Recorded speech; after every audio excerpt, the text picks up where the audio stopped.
Assalamualaikum warahmatullahi wabarakatuh. Welcome back to Exquisite Education. Di video kali ini kembali saya akan menyajikan latihan-latihan soal untuk memperkuat analisis teman-teman agar nantinya ketika tes dimulai semua sudah siap ya. Jadi di sini saya akan menyajikan latihan kompetensi wawancara lagi. Nah, untuk tips itu ada di video ketiga dan untuk aturan terbarunya silahkan dicek di video pertama ya. Oke, sebelum kita mulai, semoga rekan-rekan semuanya yang hendak melaksanakan ujian di tahun 2024 ini dimudahkan, dilancarkan, dan lulus menjadi ASN tahun 2024 ini. Oke, tanpa berlama-lama lagi, langsung kita mulai ke soal selanjutnya. Nah, ini adalah soal dari video sebelumnya ya, yang menjadi PR. Kita langsung bahas. Tim Anda harus membuat keputusan penting, tetapi data yang tersedia masih belum lengkap. Ini kelengkapan data ya. Apa langkah Anda? Menunda keputusan hingga semua data tersedia. Nah, hal yang seperti ini sudah pasti tidak mungkin karena hingga semua data tersedia ini kan sampai kapan? Tidak pasti ya, justru ini akan memperlambat. B. Membuat keputusan berdasarkan pengalaman dan intuisi, ini mungkin saja. C. Melibatkan tim untuk mengevaluasi data yang ada sebelum memutuskan. D. Meminta masukan dari pihak eksternal yang lebih berpengalaman. Oke, ini kalau B juga ini kurang tepat ya. Karena belum tentu intuisi pengalaman kita itu cukup juga. Nah, langkah yang paling tepat dalam hal ini tentunya adalah C ya. Jadi kita libatkan tim, menunjukkan pendekatan yang kolaboratif dalam situasi yang tidak pasti. Jadi meningkatkan akurasi dan dukungan di sini ya. Meningkatkan akurasi dan dukungan. Itu hal pentingnya. Oke, nomor 31. Seorang rekan kerja Anda diketahui memasukkan dokumen untuk memperoleh tunjangan lebih besar. Ketika atasan meminta Anda memberikan keterangan, apa yang akan Anda lakukan? Nah, ini dilema sekali ya situasinya. Tapi tentunya kita memiliki perspektif di sini kejujuran, keadilan, gitu, transparan, ini penting. A. Melaporkan fakta yang sebenarnya meskipun berisiko merusak hubungan dengan rekan kerja. Ini mungkin. B. Berusaha menutupi kesalahan rekan kerja karena itu bukan tanggung jawab Anda. Berusaha menutupi kesalahan. Ini sudah jelas kurang tepat ya. B. Kita eliminasi. C. Memberikan informasi terbatas agar tetap menjaga hubungan dengan rekan kerja. D. Menyampaikan informasi hanya jika Anda dipanggil secara resmi dalam rapat. Oke, nah dalam situasi ini di sini otomatis ada hal-hal yang di luar aturan, memalsukan dokumen. Kita sebagai pegawai pemerintah itu harus tetap ya menjalankan aturan yang sesuai. Itu adalah aturan atau fungsi seorang ASN. Oke, jawaban yang tepat adalah A ya, karena integritas menuntut Anda untuk tetap berpegang pada kebenaran meskipun menghadapi resiko sosial nih. Ya, integritas berpegang pada kebenaran itu. Jadi kita harus tetap bersikap benar. Ya. Oke, lanjut. Anda mendapatkan tugas tambahan yang harus selesai dalam 24 jam. Tetapi Anda sudah memiliki jadwal pribadi penting pada hari yang sama. Apa yang Anda lakukan? Oke, ini sering terjadi ya. Jadi ada tugas tambahan dan harus selesai segera 24 jam. Di satu sisi juga Anda memiliki jadwal pribadi penting. Kira-kira apa nih? A. Menyelesaikan tugas dengan cepat tanpa mempertimbangkan kualitasnya. Ini cenderung reckless, terburu-buru. B. Meminta rekan kerja lain untuk membantu Anda menyelesaikan tugas tersebut. C. Memberikan alasan pribadi kepada atasan untuk meminta tenggang waktu lebih lama. D. Memprioritaskan tugas dan menunda jadwal pribadi meskipun mengecewakan keluarga. Ini kita harus memiliki analisa yang tajam terkait dengan hal ini. A nampaknya kurang tepat. B meminta rekan kerja lain untuk membantu Adam menyelesaikan tugas. Ini mungkin. C memberikan alasan pribadi kepada atasan untuk meminta tenggang waktu lebih lama. D memprioritaskan tugas dan menunda jadwal pribadi meskipun mengecewakan keluarga. Ini lumayan berat ya, tapi tentu ada jawabannya. Jawaban yang paling tepat dalam situasi ini adalah D ya. Ini menunjukkan komitmen kerja, apalagi kita nanti itu terikat teman-teman sebagai seorang aparatur sipil negara yang kita itu harus siap melayani 24 jam gitu. Seperti itu ya. Jadi komitmen kerja menuntut profesionalisme dengan memprioritaskan tanggung jawab pekerjaan ya. Dalam situasi ini D itu adalah yang paling tepat ya. Jadi kita bersifat profesional. 33. Anda menjadi bagian tim baru yang memiliki anggota dari berbagai latar belakang budaya. Beberapa anggota tampak sulit diajak bekerja sama karena perbedaan pandangan. Apa yang Anda lakukan? Jadi ada beberapa yang sulit diajak bekerja sama karena pandangannya berbeda. Ini biasanya ini yang terjadi ya di awal-awal nih, ini tim baru ya. A. Mendiskusikan perbedaan secara terbuka untuk mencari solusi bersama. Ini bagus. B. Fokus pada tugas Anda sendiri tanpa terlalu memikirkan konflik. Ini kurang tepat juga, tidak solutif ya. C. Mengusulkan untuk bekerja secara individu agar tidak menghambat tim. Ini juga kurang. D. Meminta atasan untuk mengganti anggota tim yang sulit diajak bekerja sama. Ini juga belum tentu menjadi solusi ya. Jadi nampaknya ini jelas.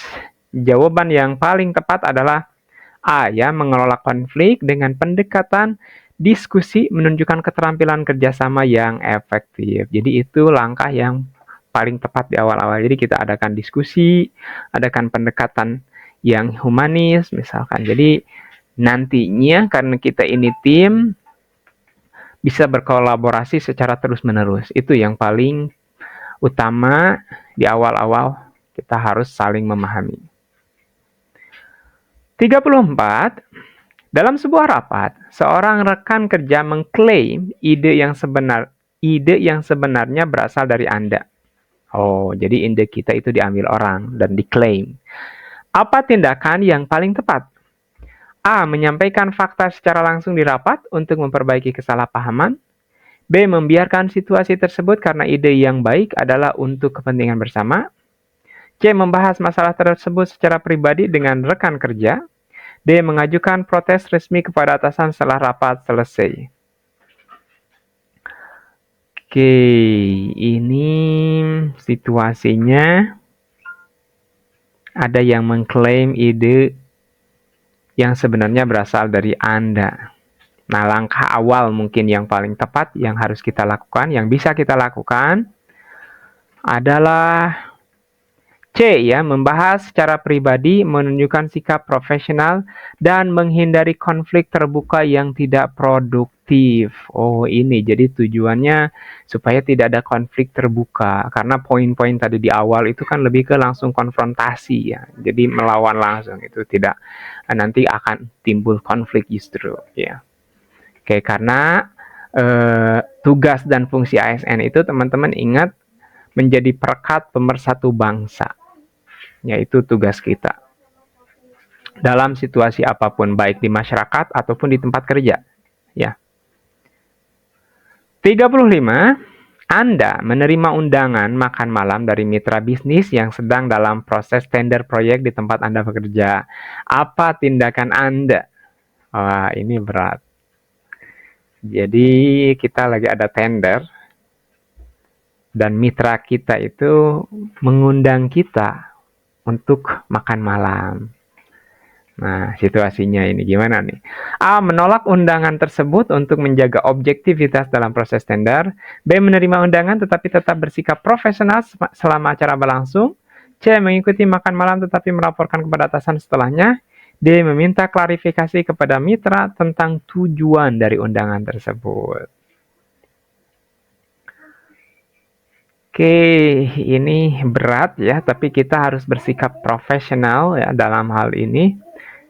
Kita posisinya sebagai aparat, sebagai ASN, yang idealnya yang langkah harus kita lakukan dalam hal ini adalah A ya, menolak undangan menunjukkan kepatuhan terhadap etika profesional ini.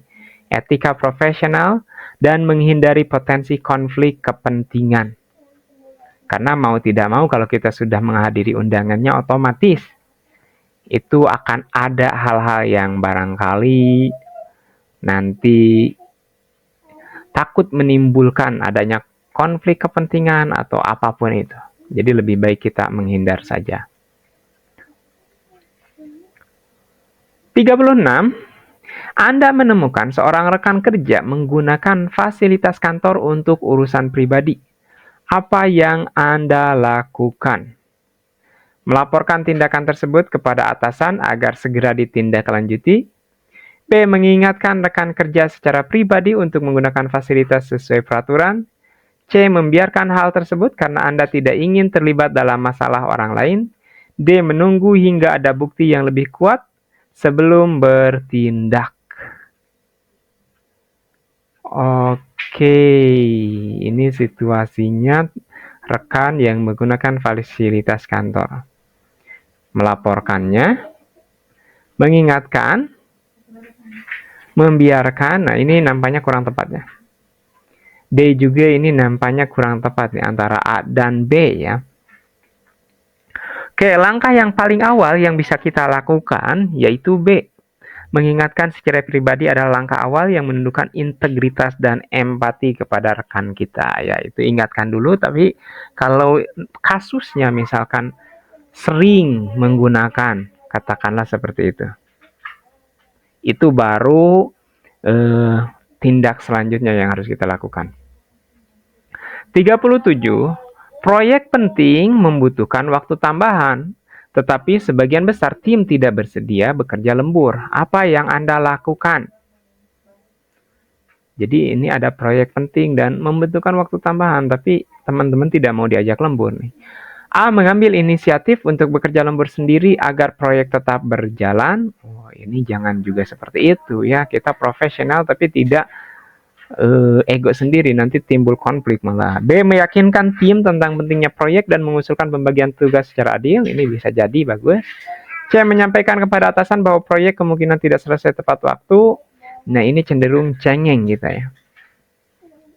D. Meminta tim untuk mempertimbangkan kembali keputusan mereka tanpa memaksa. Ini mungkin juga. Nah, tapi dalam hal ini langkah yang paling cocok, yang paling sesuai adalah B ya, menunjukkan kemampuan untuk memimpin dan menyelesaikan tantangan dengan cara yang kolaboratif. Seperti itu. Jadi apa yang B itu tadi, meyakinkan tim tentang pentingnya proyek ya, dan mengusulkan pembagian tugas secara adil gitu. Kalaupun ada tugas tambahan, jadi diberikan secara adil gitu. 38. Dalam diskusi kelompok, seorang anggota selalu mendominasi dan mengabaikan pendapat anggota lain. Bagaimana Anda menyikapi situasi ini? A. Memberikan pendapat Anda pada saat yang tepat meskipun anggota tersebut mendominasi. B. Menyarankan kepada kelompok untuk memberikan waktu bicara yang sama bagi setiap anggota. Oke, ini bagus.